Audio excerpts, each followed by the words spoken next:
마틴 루터는 이렇게 말했습니다. 마귀에게는 감사가 없다. 마귀는 감사가 없어요.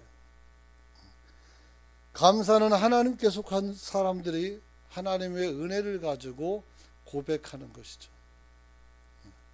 그러나 마귀는 우리로 하여금 불평하게 하고 우리 마음을 완악하게 만듭니다.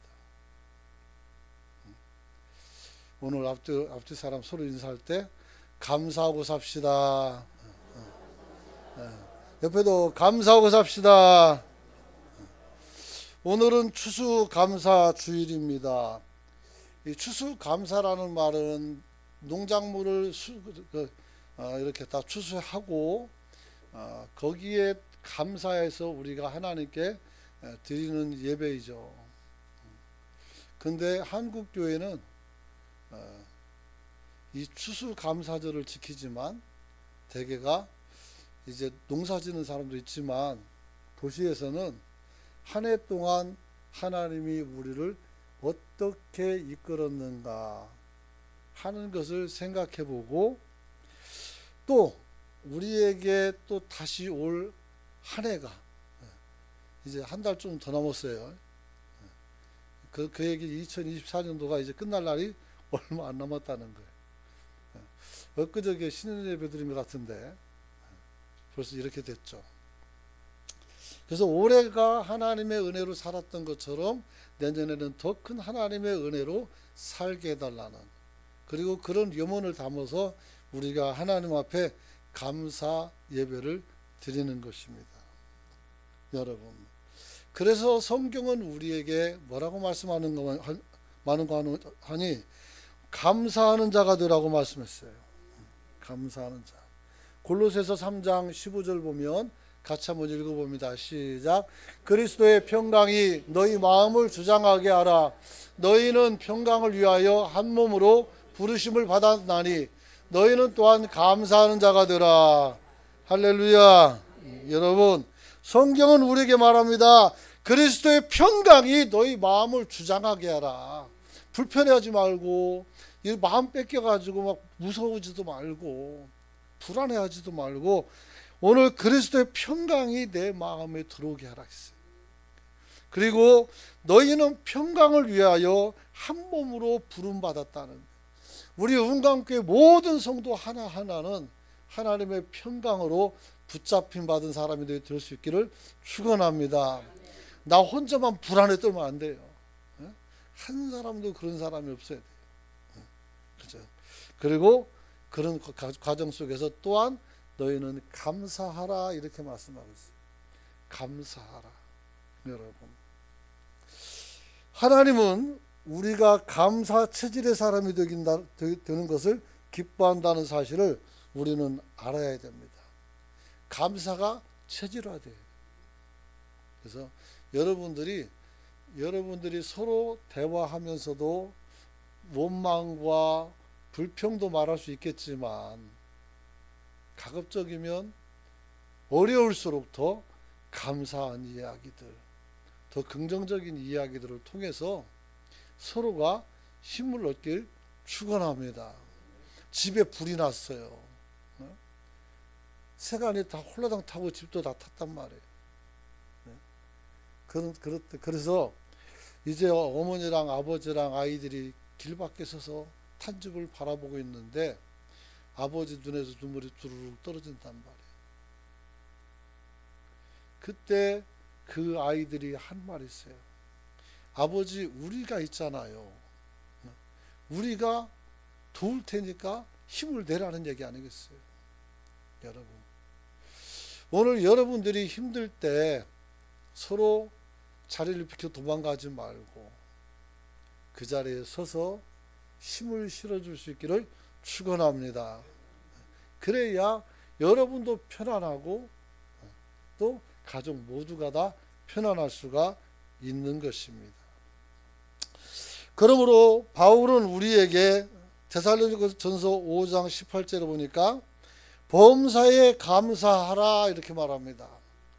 이것이 그리스도 예수 안에서 너희를 향한 하나님의 뜻이라고 말합니다. 이 하나님의 뜻이라는 것은 여러분들이 이것을 거역해서는 안 되는 것이고 반드시 이것을 실현에 옮기라는 말씀입니다. 이것은 정말 굉장히 강력한 명령인 거예요. 그래서 항상 범사에 감사라는 거예요. 여러분, 감사로 제사를 드리는 자는 주를 영화롭게 하고, 감사로 기도하는 사람이면 하나님께서 들으실 것이고, 감사로 예배하면 하나님께서 그 예배를 통해서 여러분에게 큰 복 내려줄 줄 믿으시기 바랍니다. 여러분의 봉사도 헌신도 감사로 해야 됩니다. 그래야 시험에 들질 않아요. 봉사하는데 꼭 와서 이상한 소리 하는 사람들 있거든요. 꼭 그런 사람이 있어요. 차라리 말 안 하면 좋은데. 그래서 사람 속을 확 뒤지는 사람이 있어요.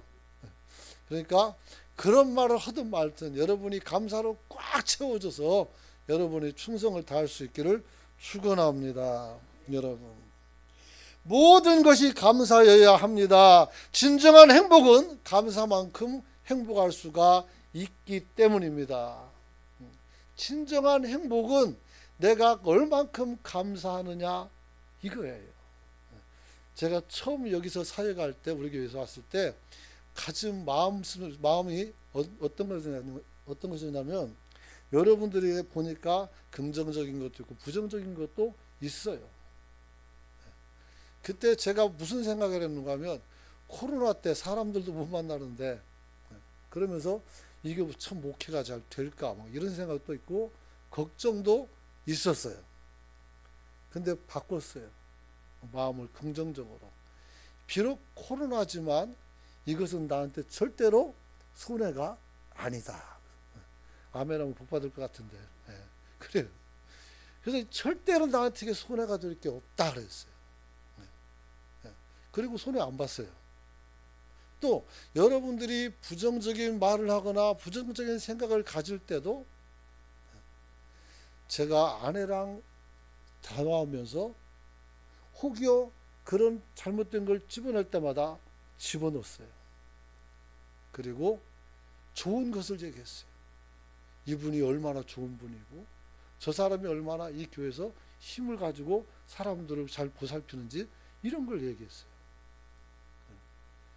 단 한 번도 여러분들을 향해서 부정적인 생각을 갖지 않았어요. 설교할 때야 하나님의 마음을 전하는 것이기 때문에 여러분의 잘못을 지적하고 얘기할 수 있겠지만, 그러나 그렇게 잘 안 했어요. 여러분들을 뒤에서 욕한 적도 없고 전부 다 축복했고 그리고 사랑하려고 했었어요.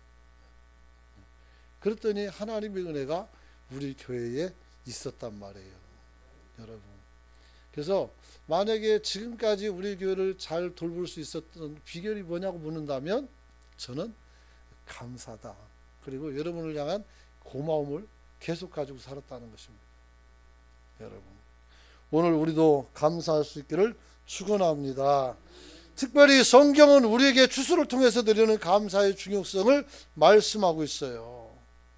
그래서 신명기 16장 16절에서 17절 보면, 너희 가운데 모든 남자는 1년에 3번 곧 무교절과 칠칠절과 초막절에 내 하나님 여호와께서 택하신 곳에서 여호와를 비웁되 빈손으로 여호와를 비웁지 말고 각 사람이 내 하나님 여호와께서 주신 복을 따라 그 힘대로 드릴지어다, 이렇게 말했어요.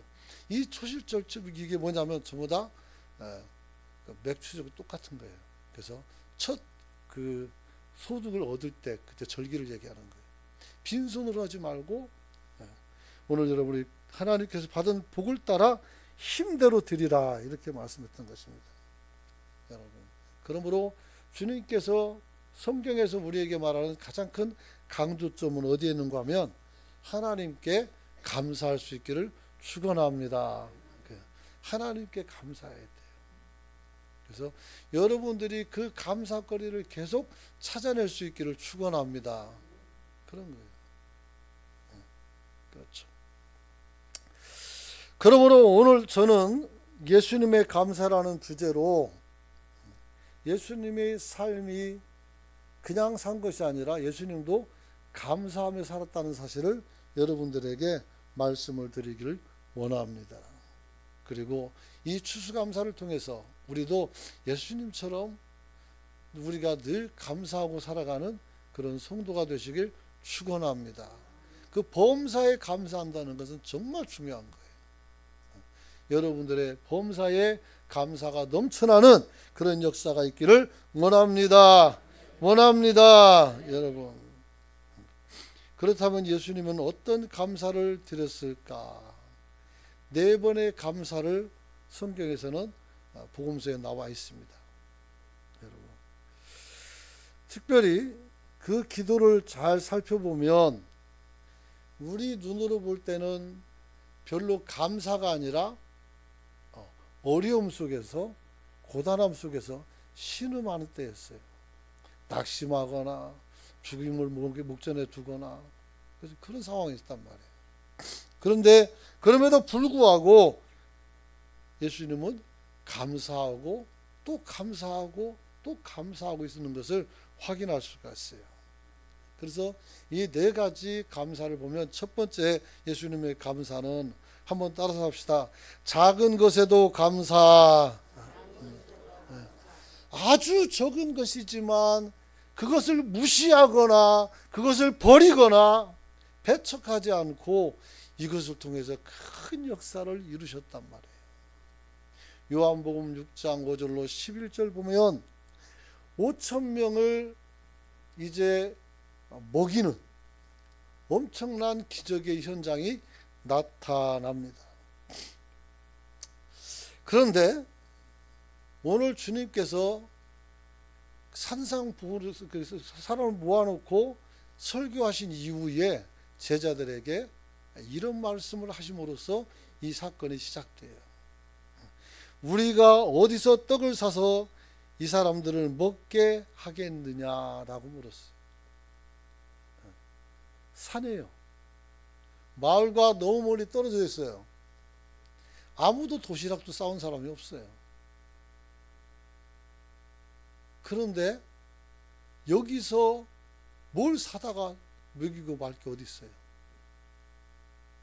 여러분, 이때 베드로의 형제 안드레가 예수님께 말합니다. 9절에 보니까 여기 한 아이가 있어 보리떡 5개와 물고기 2마리를 가지고 있나이다. 그러나 그것이 이 많은 사람들에게 얼마나 되겠습니까? 하고 오히려 물어봤어요. 지금 여기에 있는 것은 보리떡하고 물고기라. 그것도 많은 것도 아니고 한 아이의 도시락이에요. 도시락. 여러분, 그때 당시 사람을 계수할 때 남자만 계수하고 여자와 어린아이는 빼요. 그러므로 여기 5,000명이지만 더 많은 수가 있는 거라고 저는 생각을 할 수 있죠. 여러분, 그런데 지금 예수님 앞에서 나타나는 현상은 보리떡 5개와 물고기 2마리가 전부였습니다. 안드레의 지적대로 정말 아이가 공유한 도시락 1개로서 당시 5,000명 이상의 사람이 먹을 수 있는 음식을 만든다, 나눈다, 이것은 불가능하고 터무니없는 이야기입니다. 차라리 아무것도 없는 것과 동일한 상황이었습니다. 그래서 주님과 제자들 입장에서 지금은 음식의 문제를 해결하기에 금신거리, 감사거리는 하나도 없는 상황이죠. 그러나 예수님께서는 드려진 아이의 도시락 1개에 대한 생각을 제자들과는 다르게 생각을 하고 있었던 것을 보게 됩니다. 주님은 크고 작고가 아니라 드리는 사람을 기뻐하는 줄 믿으시기 바랍니다. 여러분, 누가복음 21장 보면 어떤 가난한 과부가 도랩돈 넣는 것을 보시고 이르시되 네가 참으로 너희에게 말하노니 이 가난한 과부가 다른 모든 사람보다 더 많이 넣었다, 이렇게 말합니다. 그 그러면서 말씀하시길 너희들은 풍족한 중에서 헌금을 넣었지만 이 가부는 가난한 중에서 자기가 가지고 있는 생활비 전부를 넣었다. 이렇게 말하고 있어요. 우리는 1,000,000원, 1억, 20억 막 얘기하지만 주님은 뭘 말씀하고 있어요? 전부를 말씀하고 있어요. 금액으로 보면 이 여성이 드린 돈은 아주 작은, 하루 먹고 살 수 있는 그 삶의 그 품삯이라고 해야 되겠죠. 하루를 살 수 있는 그런 비용이죠. 그런데 이 여성은 그것을 다 드렸던 거예요. 그래서 얼마나 많이 드린 것이 중요한 것이 아니라 오늘 이 여성처럼 오늘 우리가 다 하나님께 드릴 수 있는 마음이 중요한 것이죠. 여러분, 물론 돈이 적으니까 다 드릴 수가 있었겠죠. 많다면 분명히 계산했을 거예요. 그렇죠. 마찬가지로 아이가 가지고 있는 도시락 하나를 기뻐하시고 오늘 주님은 그것을 들고 축사하시고 그 모든 사람들과 더불어 함께 풍성한 식사를 하게 되었던 것입니다. 여러분, 단순히 도시락 하나가 문제가 아닙니다. 우리가 살아가는 데 있어서 어떤 사람이 하나 선한 사람이 나타나고 그 사람이 끼치는 영향을 볼 때 우리는 그 사람이 한 것이 적지만 그분이 한 선행 때문에 우리 마음이 따뜻해지고 우리 삶이 풍성해지는 것을 지금도 느낄 수가 있는 겁니다. 마찬가지로 어린아이 도시락이지만 그것을 가지고 축사하사 그래서 축사가 뭐예요? 감사했다는 거예요. 감사했다는 거예요. 하나님께 감사하면서 이것을 나눠주라겠는데 다 먹고도 12광주리가 남아서 제자들도 먹고 다 먹을 수 있는 거예요. 여러분,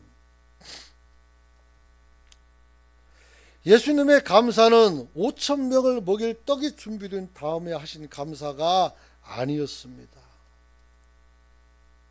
5,000명을 배불리 먹일 만큼 음식은 없지만 다 작은 도시락 한 개를 내놓은 이 어린아이의 마음을 받으시고 거기에 축복해서 하나님께서 우리에게 모두를 배부르게 만들었다. 이렇게 말씀할 수가 있는 것입니다.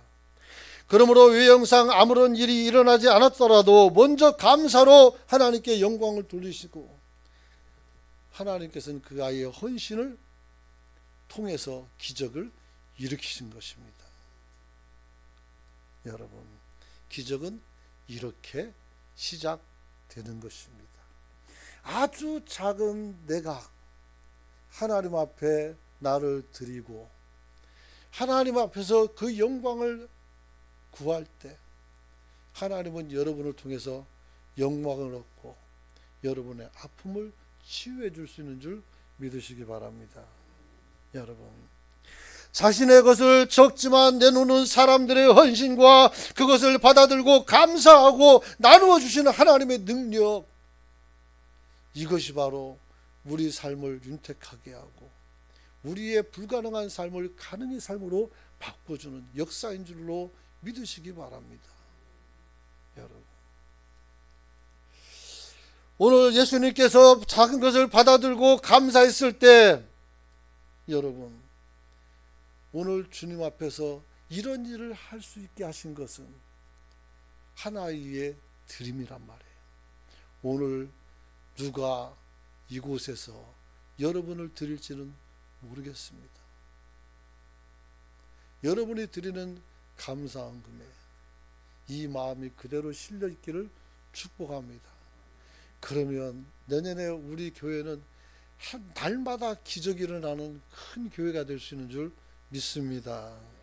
여러분, 예수님은 본래부터 큰 것을 바라지 않고 작은 충성을 우리에게 요구하고 있었던 것을 보게 됩니다. 마태복음 25장에 보면 35절부터 40절 보면 내가 줄을 때 너희가 먹을 것을 주었고 목마를 때 마시게 하고 나그네 되었을 때 영접하고 헐벗었을 때 옷을 입혔고 병들었을 때 돌아보았고 옥에 갇혔을 때 와서 보았느니라 이렇게 말씀합니다. 그러자 말합니다. 우리가 언제 그랬습니까? 40절을 보니까 말씀합니다. 임금이 대답하여 이르시되 내가 진실로 너희에게 이르노니 너희가 여기 내 형제 중에 지극히 작은 자 하나에게 한 것이 곧 내게 한 것이니라. 지극히 작은 자에게 행한 것이 내게 행한 것이라. 여러분, 우리 교회 안에서 지금 가장 작은 자는 누구일까요? 키가 작아서 작은 것은 아닙니다. 마음이 상실감에 또 여러 가지 질병과 환난을 통해서 자기 마음대로 살지 못하고 위축된 사람들이 우리 형제 중에 있어요. 여러분, 우리는 그들을 위해서 기도할 수 있어야 되는 줄 믿으시기 바랍니다. 그걸 알아야 돼. 여러분, 오늘 주님께서는 5,000명을 놓고 먹이겠다는 발상을 하는 예수님에 대해서 제자들은 잘 납득이 가지 않았을 것입니다. 모르면 가만히나 있지. 뭘 어쩌겠다고. 이 산꼭대기에서 뭘 어쩌겠다고. 그러나 예수님은 지금 갖고 있는 작은 것으로 인한 감사를 가지고 있어요. 여러분, 사람들은 그걸 놓치고 있는 거예요. 지금은 너무 부족한 것을 가지고 있어서 아직 아무런 일이 일어나지 않을지라도 하나님의 기적이 일어나는 것은 어차피 하나님의 능력 속에 있는 거예요. 우리가 하는 것은 우리가 할 수 있는 모든 것을 내려놓고 주님께 나가는 것이에요. 네. 모든 것을 내려놓고 그리고 주님을 만나시란 말이에요.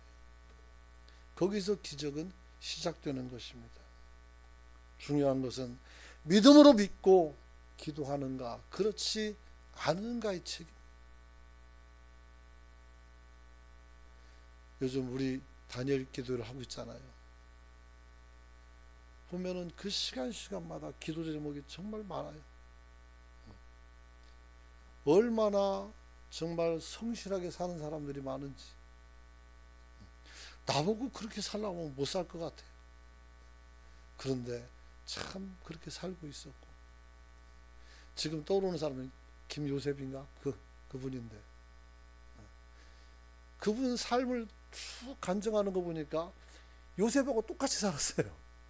그래가지고 제가 간증을 들으면서 정말 이름이라는 게 중요한 거구나 하는 생각도 가져봤어요. 사랑하는 성도 여러분, 마가복음 11장 24절을 보니까 이런 말이 있어요. 그러므로 내가 너에게 말하노니 무엇이든지 기도하고 구하는 것은 받은 줄로 어떻게 돼요? 믿으라. 그리하면 너희에게 그대로 되리라 그랬어요. 이 말씀을 붙들길 축원합니다. 축원합니다. 내가 약하여 불안해하는 사람들은 행복에서 멀어지지만 감사하는 사람은 행복이 기적적으로 찾아오는 것도 법입니다. 여러분이 감사하시길 바랍니다. 지금은 감사할 수 없는 상황인 거 저도 알아요. 하지만 그래도 감사하고 나는 하나님의 사랑을 받는 존재라는 것을 기억하고 하나님을 의지하시란 말이에요. 그래서 그 하나님의 능력이 여러분 안에 나타나게 할 수 있기를 축원합니다. 축원합니다. 감사하는 만큼 행복의 원리가 있죠. 우리가 젖소를 짜는데 그 젖소 젖이 아플까봐 살살 조금만 짜면 젖이 그 다음날 많이 안 나와요. 아프지만 다 짜내야 그 다음날 꽉 또 차는 거고 또 다 짜내면 더 차는 거고 그런 거예요. 우리가 가진 것을 날마다 하나님께 내려놓고 여러분이 기도할 줄 아는 성도가 되시길 축원합니다. 축원합니다. 두 번째 예수님의 감사는 실망과 좌절 속에서 감사입니다. 여러분 11장 마태복음 11장 1절 30절에 있는 말씀이죠. 예수님께서는 가장 정성을 들여서 전도한 마을이 있었습니다. 갈릴리 바닷가 주변으로 해서 예수님의 사역이 기적이 70%가 나타났어요. 그런 동네죠. 그런데 그렇게 전도하고 그렇게 열심히 복음을 전했는데 회개하고 하나님을 믿는 사람들이 적어요. 하나님을 믿는 일이 더딘 곳이 있었어요. 그러므로 예수님께서는 실망이 이만저만이 아니었단 말이에요. 공생의 사역인데 자그마치 내 힘의 70%를 한 곳에 다 쏟아붓어요. 그런데 꼼짝도 안 해요. 얼마나 열받겠어요. 생각해봐요. 속상하죠. 여러분. 그래서 오늘 회개하지 않은 고라신과 벳세다에 대해 한탄을 하십니다. 마태복음 11장 21절 보면은 같이 한번 읽어봅니다. 시작. 화 있을진저 고라신이여, 화 있을진저 벳세다야, 너희에게 행한 모든 권능을 두로와 시돈에서 행하였더라면 그들이 벌써 베옷을 입고 제에 앉아 회개하였는지. 여러분, 고라신과 벳세다야, 내가 너희에게 도대체 얼마만큼의 기적과 능력과 말씀을 주어야 변하겠느냐. 오히려 소돔에서, 두로에서, 시돈에서 그런 일을 행했더라면 그들이 베옷을 입고 제에 앉아서 회개하고 있을 것이다. 여러분, 오늘 한국 교회에 있는 모든 교회들에서 목사님들이 이구동성으로 하시는 말씀이 있어요. 어떤 말씀을 먹여도, 어떤 말씀을 갖다 대도 회개하는 사람이 별로 없다는 거죠. 이건 참으로 슬픈 일이죠. 교회를 나오는 것이 우리가 종교생활이 아니라 우리가 교회를 나오는 것이 바로 여기에 영생의 말씀이 있어서 온 것 아니겠습니까? 그 영생의 말씀을 받아서 우리가 우리 자신에게 적용해서 잘못된 것은 좀 내려놓고 잘하는 것은 더 잘할 수 있도록 그렇게 살아야 되는 거잖아요. 근데 그런 일들이 별로 없다는 거죠. 그래서 우리 교회가 세상으로부터 힘을 잃어가고 빛을 잃어가고 사람들에게 지탄의 대상이 될 수도 있는 거예요. 우리가 잘 살면 아무도 우리를 없이 여기지 않습니다. 할렐루야. 그래요. 저는 아버지를 일찍 여의어서 어린 시절부터 홀어머니와 도로 살았어요. 그때 어머니가 저에게 꼭 교훈을 주기를, 첫 번째로 만나는 사람마다 인사하는 거, 동네 사람. 두 번째는 남의 집에 가서 건불, 티끌 하나라도 가져오지 말라는 거. 왜냐하면 다른 애들이 잘못하면 넘어갈 수도 있지만 네가 잘못하면 호로주 자식 소리 들은다. 그렇죠. 그래서 만나는 사람마다 인사를 했어요. 문 열고 들어가서 인사하고 나오고 또 있으면 또 인사하고 들어가 또 있으면 또 인사하고 계속 그렇게 인사를 했어요. 어릴 때 정말 인사를 잘했어요. 그래서 못되다는 소리 한 번도 들어본 적 없어요. 여러분, 또 똑같은 죄를 지키는 가버나움에 대해서도 말씀합니다. 23절 보니까 가버나움아, 내가 내게 행한 모든 권능을 소돔에서 행했더라면 그 성이 오늘까지 있었을 것이다. 소돔성 악한 성이잖아. 의인 10명이 없어서 망한 성이에요. 근데 내가 거기 가서 너에게 한 말을 권면했다라면 그 사람들은 지금도 어떻게 살아있을 것이다. 도대체 너는 왜 그러냐 이런 거. 그래서 성주들 가면 가버나움이 나중에 보면 땅에 묻혀요. 묻혀더라고. 그래가지고 발굴해놓은 거니까 화려한 도시예요. 여러분, 수고하고 노력한 것에 대한 대가가 없음에 화가 나고 절망하고 있는 예수님을 보게 됩니다. 그런데 그 와중에도 주님은 또 감사하고 있습니다. 사람에게 잔뜩 기대를 걸었다가 실망감만 안게 되는 경우가 허다하죠. 그런데 어떻게 돼요? 이런 상황에서 감사한다는 것은 생각조차도 하기 힘들죠. 그런데 25절에 감사합니다. 같이 읽어봅니다. 25절 시작. 아버지여, 예.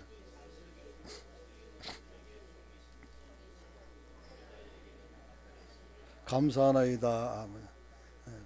예. 예. 이제 그만하셔요. 이제. 25절에 보니까 아버지여 이것을 지혜롭고 슬기 있는 자들에게는 숨기고 어린아이들에게는 나타내심을 감사한다 했어요. 여기서 어린아이들은 누굽니까? 자신이 데리고 다니는 무지한 제자들이에요. 그리고 여기서 지혜롭고 슬기 있는 자들은 누굽니까? 그들은 똑똑해서 자기들이 예수보다 더 똑똑하다고 생각하는지 몰라도 복음을 받아들이지 아니한 사람들입니다. 여러분, 오늘 주님께서는 그 넓은 지역에서 복음을 전했고 그 사람들이 다 변화되지 않았을지라도 지금 12명의 제자가 있음에 감사하고 주님 앞에서 다시 힘을 내서 자신의 길을 간 줄 믿으시기 바랍니다. 여러분, 실망한 것, 잃은 것, 시간 손해 억울하고 답답한 거, 섭섭한 거 있겠죠. 그러나 세상의 모든 일들이 다 나쁜 것은 아니에요. 그래서 그 안에 있는 선하고 좋은 것을 발견해서 여러분도 감사를 회복하는 성도가 되시길 축원합니다. 세 번째 감사는 죽음이라는 절망의 상황 속에서 감사를 했습니다. 나사로가 죽었을 때 그 죽음을 기억해 봅시다. 예수님은 나사로 무덤 앞에서 도착을 했습니다. 이미 죽은 지가 나흘 3일이나 지났어요. 벌써 냄새가 나고 있었습니다. 이런 상황에서 예수님께서는 어떻게 돼요? 슬퍼 우시면서 애통해 하시고 있는 것을 보게 됩니다. 그래서 사람들은 말합니다. 야, 저 사람이 정말 나사로를 많이 사랑했나 보다 라고 말합니다. 그러면서 어떤 사람이 이렇게 말합니다. 맹인의 눈을 뜨게 한 자가 사랑하는 자를 살리지는 못하는구나, 이렇게 말을 하고 있습니다. 여러분, 그래요. 이미 죽은 지 사흘이나 지났어요. 어떻게 살리겠습니까? 모든 것이 끝날 때 주님은 하나님께 또 감사합니다. 사람들에게 있어 죽음이란 이미 다 끝난 상태를 의미하는 것입니다. 이제 어떻게 해볼 수가 없는 상황입니다.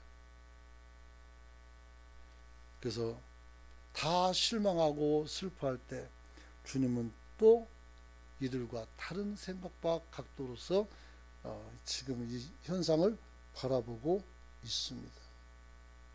그래서 요한복음 11장 40절 보면 이렇게 말씀했습니다. 한번 같이 읽어봅니다. 시작. 예수께서 이르시되 내 말이 내가 믿으면 하나님의 영광을 보리라 하지 아니하였느냐 하시니, 내 말이 네가 믿으면 하나님의 영광을 보리라 라는 말씀을 하지 않았느냐 그랬어요. 그리고 돌을 옮겨 놓으라 했어요. 돌을 옮겨 놓죠. 그리고 아버지를 바라보면서 하나님께 기도하죠. 이 돌을 옮기고 내 말을 들으신 것을 감사하다, 이렇게 기도합니다. 그리고 어떻게 됩니까? 나사로가 살아서 걸어 나왔어요. 퉁퉁 뛰어왔겠죠. 그래서 이제 풀어서 돌아다니겠죠. 여러분, 주님께서 돌을 치우라는 말씀은 무슨 말씀입니까? 무덤과 죽음과 삶의 경계선이 그 돌이란 말이에요. 이것을 치워버렸어요. 그리고 이 기적을 우리에게도 주셨으니 예수님이 십자가에 달려 죽으실 때 오늘 지성소에 있는 그 천이 커튼이 찢어지고 저와 여러분이 하나님을 직접 만나 대화할 수 있게 되고 하나님의 자녀가 되어서 영원한 나라에 들어가게 된 줄 믿으시기 바랍니다. 이런 은혜죠. 여러분, 무덤은 절망과 희망 사이에 가로막힌 담이었었습니다. 오늘 주님은 그것을 치워냈어요. 그래서 하나님께 감사하면서 나사로를 살렸던 것입니다. 마지막 네 번째는 예수님의 감사는 자기 자신의 죽음을 앞에 두고 드린 감사였었습니다. 예수님의 마지막 만찬은 주님께서 자신의 죽음을 아주 진하게 표현합니다. 떡을 나눠주면서 이 떡은 내 몸이라겠어요. 살이라겠어요. 포도주를 나눠주기 이 잔은 내 피라겠어요. 이 잔은 나의 피라겠어요. 이것을 나눠준 거예요. 그래서 자기의 죽음을 목전에 두고 오늘 하나님께서는 성례전을 첫 번째 진행하면서 기도하죠. 누가복음 22장 17, 19절 보면 잔을 받으사 감사하시고 또 떡을 가지고도 감사하시고 그렇게 해서 자신을 나눠주는 것이죠. 여러분, 인간적인 생각으로 보면 이제 33살에 아주 혈기왕성한 청년이에요. 한창 나이에 죄인 중에 괴수들이나 달려 죽는 십자가의 형을 받고 죽어야 되는 상황 속에서 여러분, 주님은 감사를 잊지 않았던 것입니다. 감사뿐만 아니라 제자들을 사랑해서 그들의 발을 씻어주기도 하고 나를 배반할 제자들과 그 이후에 당할 모든 고통과 고난과 모욕을 염두에 두고 하나님께 감사하고 있었던 것입니다. 지난번 주기도문 설교할 때 말씀드린 것처럼 요한복음 13장 1절에 보면 6월절 전에 예수께서 자기가 세상을 떠나 아버지께로 돌아가실 때가 이른 줄 아시고 세상에 있는 자기 사람들을 사랑하되 끝까지 사랑하느니라. 끝까지 사랑하느니라. 우리를 사랑하고 또 사랑해서 나는 죽지만 그래도 감사하는, 정말 우리가 이런 감사를 이런 사랑을 가질 수 있을까 궁금하기도 한데 그렇죠. 어떻게 그럴 수가 있었을까요? 예수님은 지금 자신이 받아든 이 죽음의 잔이야말로 저와 여러분을 살리는 생명이 있기 때문에 능히 그것을 감내할 수가 있었던 것입니다. 여러분, 그래서 주님께서는 우리에게 부활의 본이 되시고 우리도 본을 잡아서 우리도 부활할 것이고 영원한 나라에서 주님과 더불어 새로운 세계에서 살게 될 줄로 믿으시기 바랍니다. 이제 말씀 마칩니다. 예수님의 첫 번째 감사는 작은 것에도 감사합니다. 도시락 하나가 뭐 그렇게 대단합니까? 그러나 그 도시락을 포기하고 내려놓는 순간에 그 도시락은 기적의 원천이 됩니다. 그래서 5,000명이 먹고도 남는 어마어마한 역사가 그 산에서 이루어지는 것입니다. 오늘 우리에게도 그런 사람이 필요합니다. 오늘 내가 그런 사람이 되기를 원합니다. 예수님의 두 번째 감사는 실망과 좌절 속에서의 감사였습니다. 아무리 노력했지만 변화되지 않고 무엇을 다 했지만 꼼짝도 안 하고 전도해 보면 알겠지만 그래서 그렇게 심고 그렇게 열심히 해도 꼼짝도 안 한단 말이에요. 어떤 때는 포기하고 싶지만 오늘 여러분 포기하지 않고 여러분이 주님처럼 감사로 여러분의 할 일을 감내할 수 있기를 원합니다. 세 번째 감사는 죽음이라는 절망 속에서의 감사입니다. 내가 사랑하는 사람이 죽었어요. 그래서 주님도 눈물을 흘렸단 말이에요. 하지만 주님께서는 하나님께 기도하고 돌문을 열어서 무덤을 개방시켜서 죽었던 나사로를 끄집어 내셨습니다. 지금도 이런 사람이 필요합니다. 서로 사랑하고 죽음의 자리에 빠져가는 영혼들을 찾아가서 그 마음의 문을 열고 살려내는 저와 여러분이 되시길 축원합니다.